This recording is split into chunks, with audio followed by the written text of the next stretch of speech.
The haiku submissions, which counted to over 3,000, as in last year, same thing.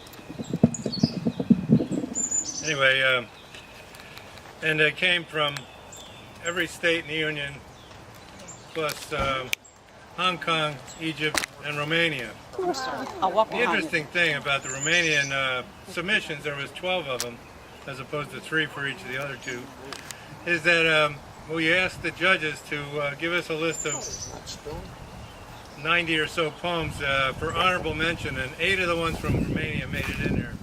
The startling fact of the judging is that it is a tribute. It shows us how much, even in a blind judging, the successful winners are all a tribute to terrific teaching. Here's the startling fact. Out of 3,000 entries, completely blinded when they went to the judges, 3 of the winning poems came from one teacher in Florida.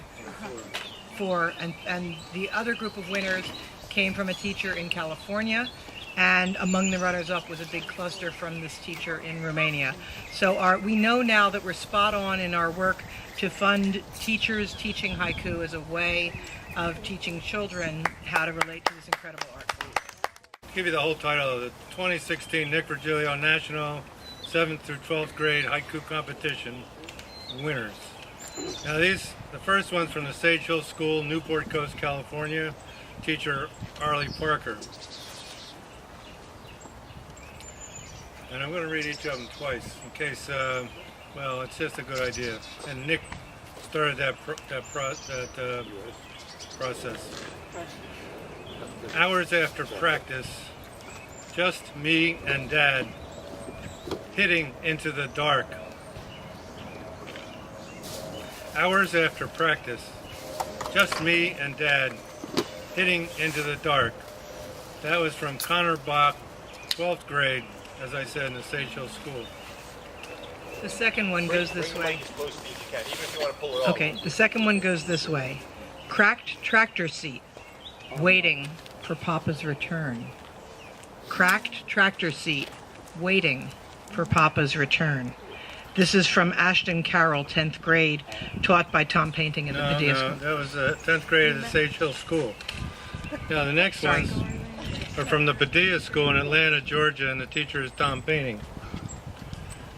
A hay bale in the distance, the silent horse.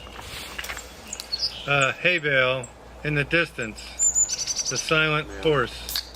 That's from Hunter Collins, 8th grade. Why don't you read both of these in that way? Okay. Bare feet, dewy moss between flagstone. Bare feet, dewy moss between flagstone. This one's actually my favorite. Tinfoil boats down the driveway, a child's rainy day. Tinfoil boats down the driveway, a child's rainy day, by Emma Jones, 10th grade. This is a first, by the way. Emma Jones actually won the prize for 2 different poems, which Robin just read.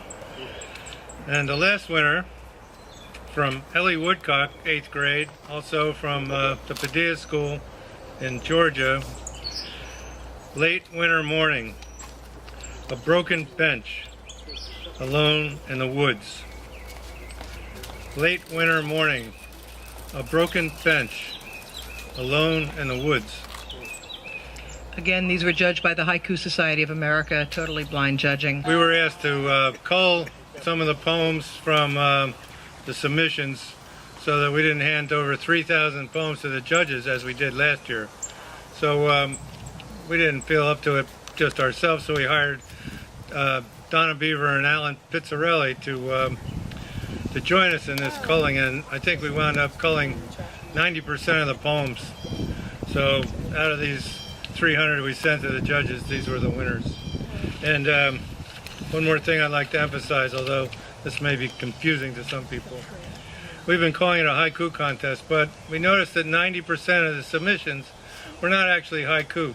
They were about themselves or other people or people in general. And Bingo.